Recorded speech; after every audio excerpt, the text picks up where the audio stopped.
Welcome in everyone. We are here and we are live on the Roundtable Sports YouTube channel. Welcome back to Roundtable Sports. I am your host, Connor Long of Jets X Factor and my own channel, NY Flight Jets Talk. I really appreciate all the support, everyone tuning in here tonight. Make sure you smash that like button on YouTube and make sure you are subscribed to the Roundtable Sports YouTube channel.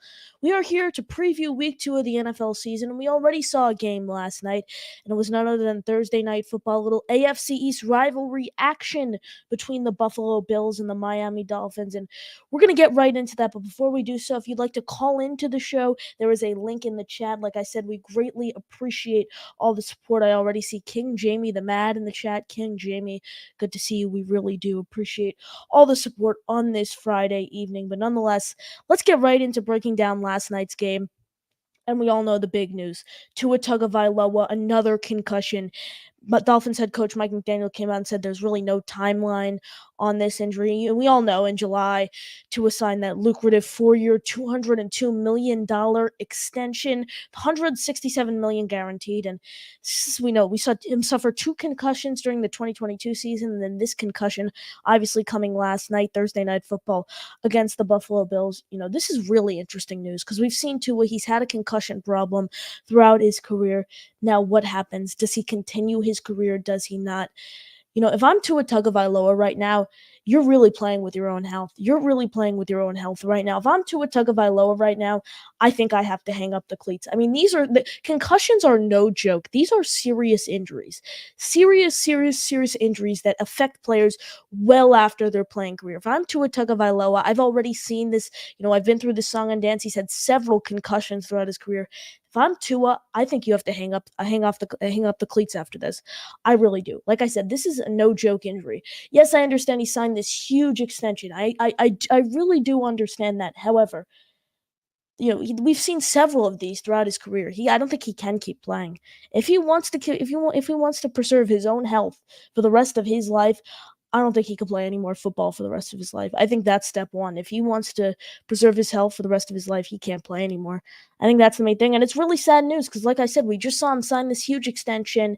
I think he has the potential to be a very solid quarterback in this league. It's just another concussion, not what you want to see. We saw, Mike McDaniel, no timeline. Mike McDaniel was very upset, as you saw during his post-game press conference. Just not great news. Not great news whatsoever. And, we're going to break down the game now, though. Obviously, like I said, that's probably the biggest takeaway, but I'm going to go over to the Bills side of the football. The Bills had a very, very solid game. Josh Allen went 13 for 19, 139 yards and a touchdown, but the focal point of that offense, no question, was James Cook. 11 carries, 78 yards and a touchdown. We also saw him get involved in the receiving game as he recorded one catch, a deep catch, though, for 17 yards, threw from Josh Allen. That was Josh Allen's only touchdown of the night. The Bills come out with the win. They start 2-0 after beating the Cardinals. To start the season.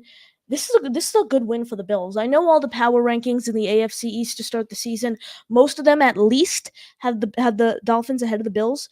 Personally, what they've shown in these first 2 games, I think they have a chance to, come in second. My New York Jets. I hope my New York Jets win the division. We'll get into their matchup. And we'll get to their matchup later on. But I think the Bills have a real shot to win this division just from what we've seen early on, taking on the Cardinals and now a 31-10 victory on Thursday Night Football against the Miami Dolphins. I thought the Bills played a great overall game. Yes, I know Tua. We only saw him, he went 17 for 25, 145 yards, touchdown. He did throw 3 picks before coming out of the game with the concussion. Skylar Thompson then picked up the duties, went 8 for 14 with 80 yards. We saw Devon Achane, who was game time decision. He ended up playing for the Dolphins, where he collected 22 carries for 96 yards. And then in the receiving game, 7 catches, 69 yards, and a touchdown. For the Dolphins, I think if the Dolphins need to win this game, first, I thought it started 3 interceptions from Tua Tagovailoa to start the game. Definitely did not help their odds. Immediately. For sure. I mean, you can't have a quarterback throw 3 interceptions and expect to bounce back immediately and win the game. You need to have a great overall performance if you want to win the game after your quarterback throws 3 interceptions. But I wanted to see more. So I wanted to see Tyreek Hill get involved in the game plan a bit more. We saw Tyreek Hill just 3 catches for 24 yards, and then he had 1 rush for 12 yards. They used him out of the backfield a little on that play. I think that's their key to victory. I think they need to get Tyreek Hill more involved in the offense. We did see it in week 1 after, the crazy storyline of him getting detained outside of Hard Rock Stadium before the game. He had a great game in week 1. They just couldn't, the ball couldn't come his way. That's what happened. And I think if they get him more involved, it's a completely different game for the Miami Dolphins. Obviously, like I said, 3 interceptions doesn't help, but I definitely think whatsoever they need to get Tyreek Hill more involved in the game plan. We did see a solid amount of Jalen Waddle. He had 4 catches for 41 yards. We did see him make a few deep receptions, which was great to see. Waddle and Hill, I think I don't think you can name a better 1-2 punch. I guess you can possibly argue Jamar Chase and T. Higgins, but I think Jalen Waddle and Tyreek Hill, one of the best 1-2 punches in football, if not the best. So, getting Tyreek Hill involved and more involved in the game plan, I really think is the X factor for this Dolphins offense to take their offense to the next level. An already great offense. Yes, this Tua injury definitely doesn't help, but still they have really solid wide receiver core for sure. Really, really solid wide receiver core. But let's keep it going. Let's keep it going. We're gonna move over to Sunday's slate of games. The games we are going to preview. We're going to start off with the team the Jets lost to week 1 of the NFL season on Monday Night Football. That is the San Francisco 49ers. They will be taking on the Minnesota Vikings in week 2 of the NFL season. Vikings again start off the season 1-0 after a blowout victory over the New York Giants. 28-6, I believe, was the final score. It was a blowout of a game. Sam Darnold looked great on his own stopping grounds at MetLife Stadium. They take on the San Francisco 49ers, a team that beat the Jets 32-19 during week 1 of the season. And, they really look great, whether it was Jordan Mason running for over nearly 150 yards and a touchdown. Undrafted free agent Jordan Mason. We know there is some new injury news with Christian McCaffrey, and Kyle Shanahan said there's a chance that they place him on injured reserve. We'll get into that later. But Jordan Mason, we saw him play great. The wide receiver core, I thought Deebo Samuel had a great game. Ayuk didn't really get involved too much in the game plan. He almost got those feed in on that touchdown. Michael Carter II, though. Michael Carter II was there to stop him. This matchup, I think the 49ers should be able to beat the Vikings, barring a miracle. I'll go the 49ers 28-14. I have them winning by 2 touchdowns against the Minnesota Vikings. Yes, Sam Darnold did show success, but the 49ers elite offense along with their defense compared to the Vikings team overall, I think the 49ers have way more talent there. So I think that's what it comes down to, just pure talent. I think the 49ers are the better team. So 28-14 will go the 49ers collect the win. Keeping it going, we have Seahawks and Patriots. Another interesting matchup because both teams started off 1-0. The Patriots with the surprising win over the Cincinnati Bengals to kick off their 2024 NFL season, and the Seahawks with a 26-20 win over the Denver Broncos. Bo Nix starting. The Broncos, another team that struggled. Both teams, though, end up pulling out the win. 1-0 heading into this matchup. I really think this matchup could go either way. I really liked what the Patriots showed during their week 1 contest, and the Seahawks, though, they're talent-wise, they're projected to have a better year this year than the New England Patriots, and I think that will happen. I think the Seahawks will come out with the win. I think it'll be a close one, though. I'm going to go 28-21. Seattle Seahawks start off the year 2-0. Patriots split to 1-1. Yes, the Patriots did win their week 1 matchup, but that is what I describe as a fluke. The Patriots were not expected whatsoever to beat a team with the talent like the Cincinnati Bengals, but yet they somehow pulled it off. That's what I call, like I said, a fluke of a game. I see the Seahawks coming out, like I said, 28-21, win by 1 touchdown. Seahawks start 2-0. Patriots start 1-1. Moving over here, two teams that are 0-1, the New York Giants and the Washington Commanders. NFC East rivalry face off for week 2 of the season. Giants, of course, had that 28-6 loss against the Minnesota Vikings at MetLife Stadium to start off the season. Commanders one wasn't great either. Buccaneers beat them 37-20 to start the year. However, Jaden Daniels did show some flashes. He had a couple rushing touchdowns and looked solid overall. I see the Commanders coming out with the win. I'm going to go with the young talent here in Jaden Daniels. Give me the Commanders 21-14. They come out with the victory. Giants start the year off 0-2. I personally have the Giants winning anywhere from 4 to 6 games this season. I don't think the Giants are going to have a great overall season. I really don't. Yes, I think all you need to see was their Week 1 performance against the Minnesota Vikings with Sam Darnold as the quarterback when they lost 28-6. 28-6 against Sam Darnold and the Minnesota Vikings. The Giants are in that rebuilding stage. Daniel Jones, is he able to stay healthy? We don't know. They gave him that huge contract. What do they do with him? I don't think this is a big season with the Giants. I really don't. Before we keep it going, we have our guy Colby of Roundtable Sports. Patriots Global, here to support you, brother. Keep it up. Well, Kobe, I really do appreciate the support. Everyone, I'm sure you already have, but make sure you check out his channel, subscribe to his channel, Patriots Global. He does incredible work over there. You could find him on the AFC East Roundtable, along with Dan Mitchell, TD Finstock, and Richie Malora of Jets Media. But keeping it going, like I said, yes, Commanders come out with the win there, 21-14, excuse me, is what I said. Giants start off the year 0-2. Commanders improve to 1-1. Keeping it rolling, we have the Chargers and the Carolina Panthers. Panthers again, not pretty. 47-10, they lose. 47-10, lose to the New Orleans Saints to start off the year. I don't know if there were any positives from this game on the Panthers side of the ball, really. They went down huge. It was, let's see, what was it? It was in the 30s. It was about 30-3 or something crazy like that at halftime. It was an absolute blowout going into halftime, and the Saints finish it off, getting the win 47-10. Bryce Young, not a great game whatsoever. He went 13 for 30, completing less than 50% of his passes, 161 yards, no touchdowns, but 2 interceptions. Bryce Young, number 1 overall pick in the last year's NFL draft, continued his struggles. He had obviously evident struggles last season and continues them throughout week 1 of the season. 2 interceptions, completing less than 50% of the passes. Not the line you want to see. Someone who's the number 1 overall pick just a year ago, like Bryce Young.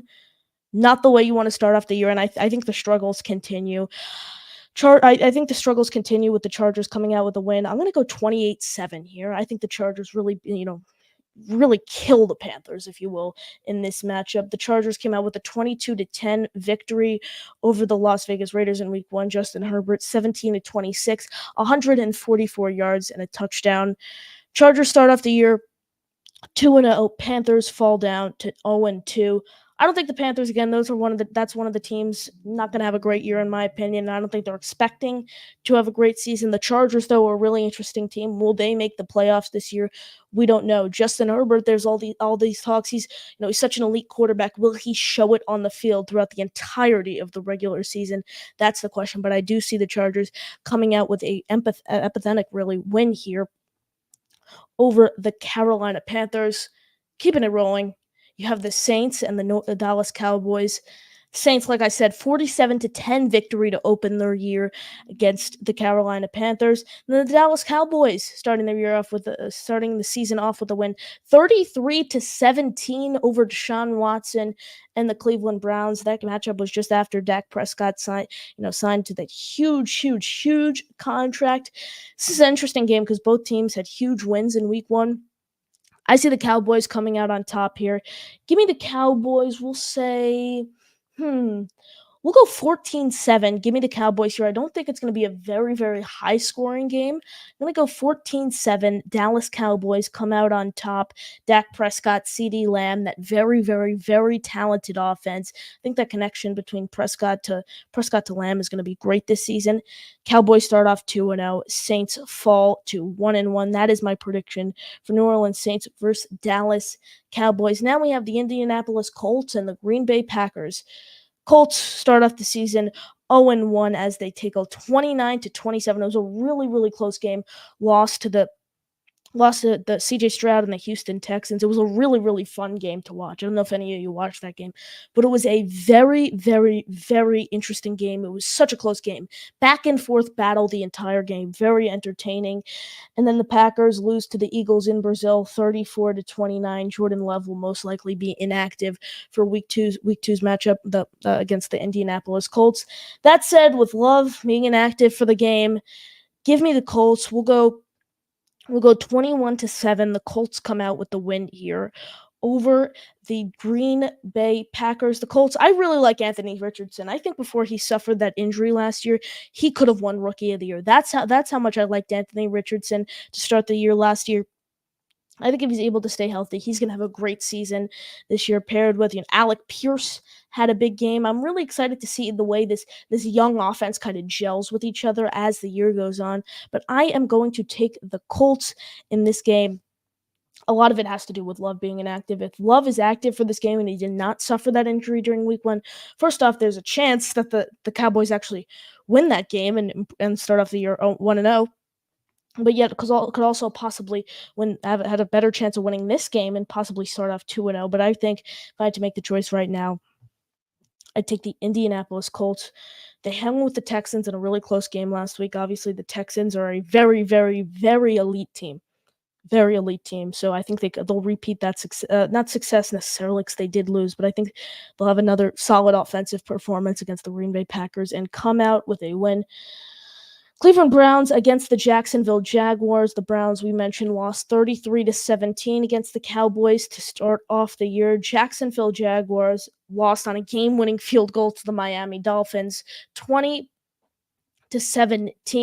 Again, this is a really, really intriguing matchup because both teams lost. Obviously, the Jaguars game came down to the wire.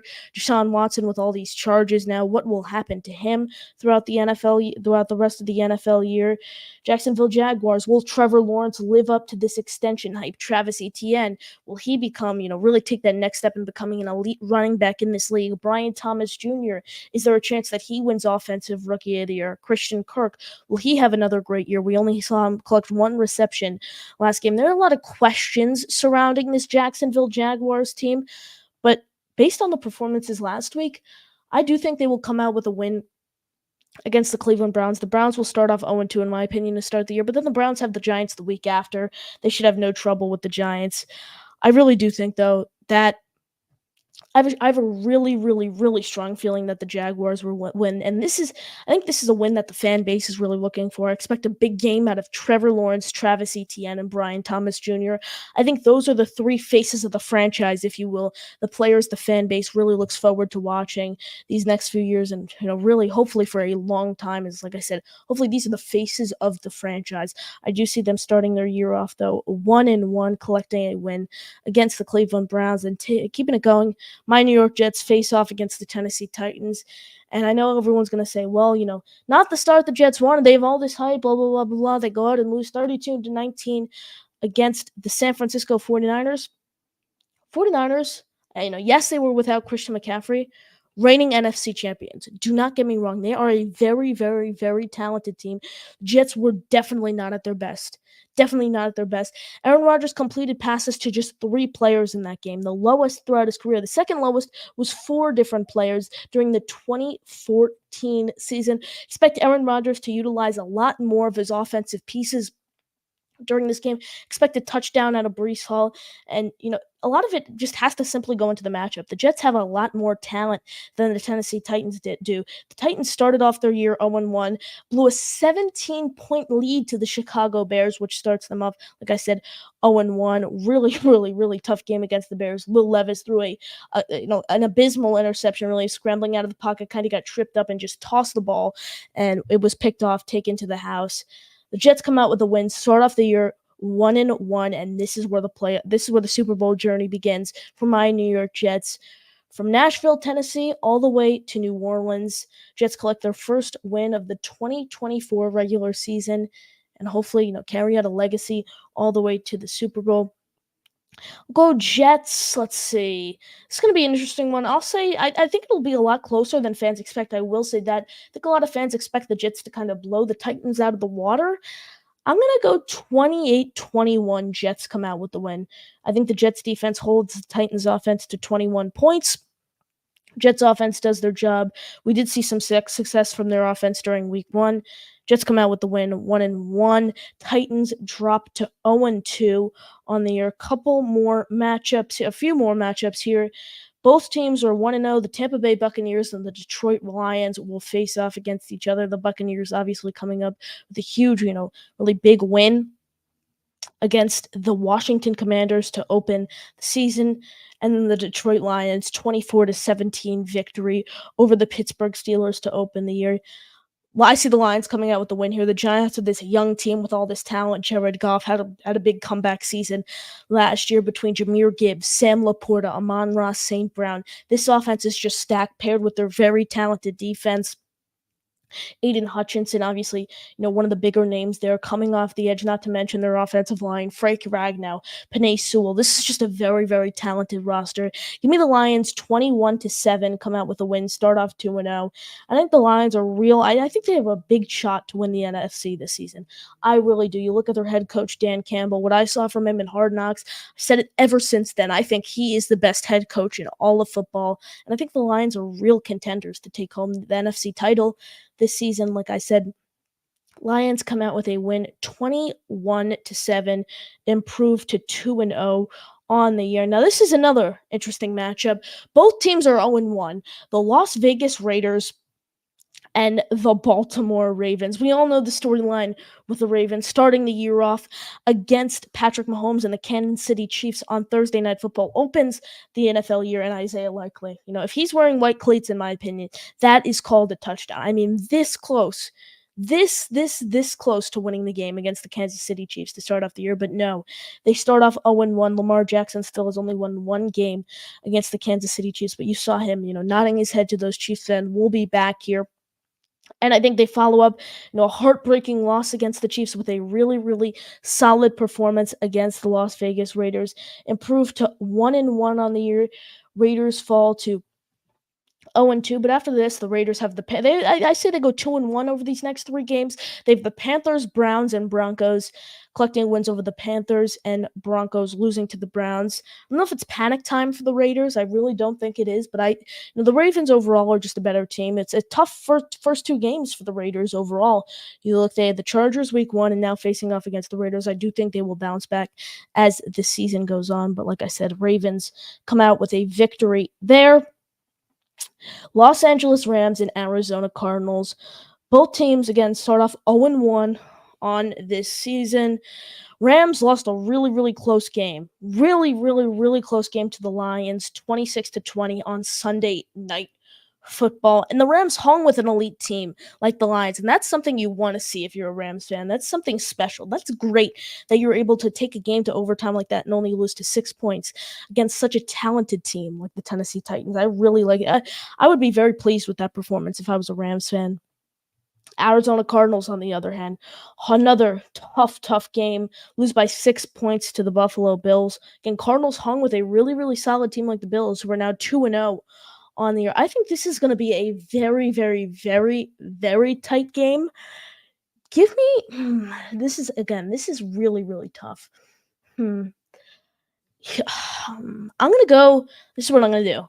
I'm gonna go with the Rams 23-20. They take home the victory, prove to 1-1. Cardinals fall to 0-2. However, I think the Cardinals have a bright future ahead of them with Jonathan Gannon, Kyler Murray, Marvin Harrison Jr. I think this Cardinals team is going to be very good over these next few years. However, the Rams, like I said, hung with an elite team like the Lions. This Puka Nacua injury does hurt them. However, they do have Cooper Kupp, who I think is one of the best receivers in all of football when healthy. They do have Matthew Stafford, who's shown flashes as of late. So I'm going to go with the Rams here. Take home the win 23-20 over the Arizona Cardinals.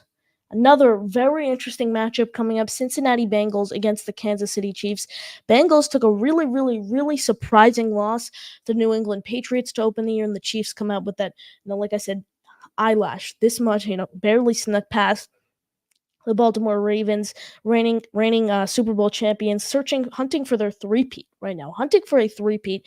Kansas City Chiefs, Bengals Chiefs. Give me the Chiefs 28-14. Bengals, not the start they anticipate, as I think they will start off 0-2. Chiefs start off 2-0, and I think there's a really, really solid chance they collect a three-peat this year. They're just, their whole roster. What we saw from Xavier Worthy in week 1, the way they involved him in the run game and also the receiving game. Patrick Mahomes, he's Patrick Mahomes. He's an absolute magician.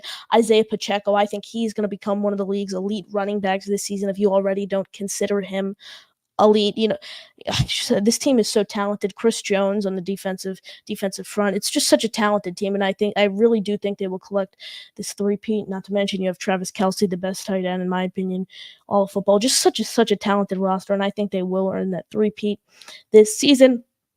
Keeping it going, Pittsburgh Steelers, who were 1-0 on the year, facing off against the Denver Broncos, 0-1. They suffered at the 26-20 loss against the Seattle Seahawks. Pittsburgh Steelers, I'm going to start with the head coach, Mike Tomlin. He has shown over the years he is really able to take any team to the playoffs. I think he is one of the most talented coaches in the league, and there's simply no question about it. We saw Justin Fields start last week, take home the win against the Falcons. When he refused after the game to make any decisions on who their quarterback for week 2 will be. Russell Wilson was in line to be the starter, but he did get injured, so Fields stepped in, and I thought Fields did a fine job. I thought he held his own against the Falcons, 17-23, 156 yards, and then it's just on the ground, 14 carries, 57 yards. So I thought he did a fine job. It's going to be interesting to see what they kind of do there at the quarterback position. I thought Fields, though, thought he capitalized on the opportunity. Hey, he took home the win. A win is a win. A win is a win for sure. So, Fields, like I said, held his own. Mike Tomlin's just such a good coach. I really think he can do anything with any team. Broncos, though, rough quarterback situation. Bo Nix looked a little shaky in week 1. Not a fan of the Broncos' overall roster. Give me the Steelers here. I'm going to go with a high-scoring game. I'm going to go 35-21. Give me 35-21. Pittsburgh Steelers come out with the win, improve to 2-0 to start the season. Mike Tomlin, like I said, he's just such a good coach. He could take any team to the playoffs. That's what he's shown over when he spent with the time he spent with the Steelers. Just such a talented coach. Keeping it going. Sunday Night Football, Chicago Bears versus Houston Texans. Chicago Bears were down 17 points. They rallied to collect the win in week 1 against the Tennessee Titans, who my New York Jets will be facing off against. Houston Texans, 2-point victory over the Indianapolis Colts. Both teams had really, really tight games that they ended up, coming out on top. I think it's a great Sunday Night Football matchup, but I do have the Houston Texans coming out with a win between Stephon Diggs and Nico Collins, Tank Dell, C.J. Stroud. Joe Mixon even had a great performance. This team is just so talented. They come out with the win. Give me Texans. We'll go 21-7. They come out with the win. I think they hold the Bears to really only one touchdown. I think this team is has such a talented roster. And again, I think they're contenders. Yes, the AFC East is such a talented conference between, just the AFC. If you literally just look at one division, for example, the AFC East with the Bills, the Jets, the Dolphins, all three of those teams are contenders. Really, really solid teams. Again, yes, this Tua injury does change things for the Dolphins, but overall, I mean, just that division is so talented. AFC North, the Ravens and the Bengals. Yes, the Bengals lost, but still, it's week 1. Both of those teams are very talented teams. I guess you could even possibly put the Browns in there. Those talented teams. And then you have the Texans. Oh my God, Texans. Chiefs, obviously the Chiefs, Texans. It's such a hard conference, but I think the Texans are able to stay fully healthy there. I think they have a shot to be a really, really, really elite team this year. So yes, I do see them coming out with a win over Caleb Williams and the Chicago Bears to improve to 2-0 on the year. And the final matchup week 2 of the NFL season, the Atlanta Falcons with a record of 0-1 facing off against Jalen Hurts and the Philadelphia Eagles, who started the year off 1-0 following a win in Brazil over the Green Bay Packers. Start off with the Falcons here. 0-1, like I said, to start the season. 18-10 loss to the Pittsburgh Steelers. Kirk Cousins, 16-26, 155 yards, a touchdown, 2 interceptions. Talks about this injury possibly lingering. We don't know. What will he look like as the season progresses? That's a question mark. Eagles, though, just such an elite team between Jalen Hurts, now the addition of Saquon Barkley. You have A.J. Brown, Devonta Smith. Dallas Goedert's even considered a weapon. It's just such a talented roster when you look at them. So, yes, I do see the Eagles coming out on top here. Give me the Eagles 28-14. They beat the Atlanta Falcons. Really like the Eagles again. Eagles are a really, really solid team in the NFC. I think they choked last year. They lost in the first round of the playoffs to the Tampa Bay Buccaneers. This is everything's on the line now. Nick Sirianni's job. There was possibility of him possibly getting fired after last season. They didn't end up pulling the plug, and I think this is a year where Nick Sirianni shows you guys should be glad you didn't pull the plug. And I'm an elite head coach, and I'm going to take this team to victory. That's why I think they are contenders for the NFC as a whole. I really think it's a really interesting slate of games though in terms of the matchups for week 2. I really do appreciate everyone joining. We are going to wrap up shortly. Last call, if you would like to call into the show, I'm about to throw the link in the chat. We do have some comments here, so we are going to get to those before we wrap. Let's see. Daniel Berry Sports Highlights, good to see you. A Progs, the Dolphins' offensive line is a crime scene. Good luck to Skylar. You mentioned Skylar Thompson there. This is really interesting. What will they do now with this Tua injury? The possibility there is no timeline. Is what Mike McDaniel said. Personally, I think they're going to seek veteran help. Don't be surprised if they go after Ryan Tannehill. Former Miami Dolphin, he's a veteran, he's still available. I could possibly see the Dolphins trying to bring him in, but I think the Dolphins might be kicking themselves right now for letting Mike White walk to the Buffalo Bills. I really do. Is Skylar Thompson equipped to step in as a starting quarterback? And it's so funny. I don't know how many Jet fans are watching here, but there's NFL fans that are watching, for example. I don't know if you guys remember Tim Boyle for the Jets last season. The Dolphins are one injury away from Tim Boyle possibly stepping in for a starting role. So I think they do something, and I think they sign Ryan Tannehill. I really do. I really think they sign Tannehill, former Dolphin, bring him back. Unless Mike McDaniel's like, hey, I feel really confident in Skylar Thompson. He knows the system. I like him. We are riding with Skylar. It's the only scenario I could see them keeping Skylar. Otherwise, I think they pick up Ryan Tannehill and he steps into a starting role. Missed all of training. I'm surprised Tannehill's not on a roster. He's still available. Still out there. Don't worry. I checked before the show started. Yes, he's still out there. Right when Tua went down, this morning, actually, I checked, and yes, Ryan Tannehill is still available. So I could definitely see that. Let's see. Oh, we got a Jet fan in here. Cali Jet.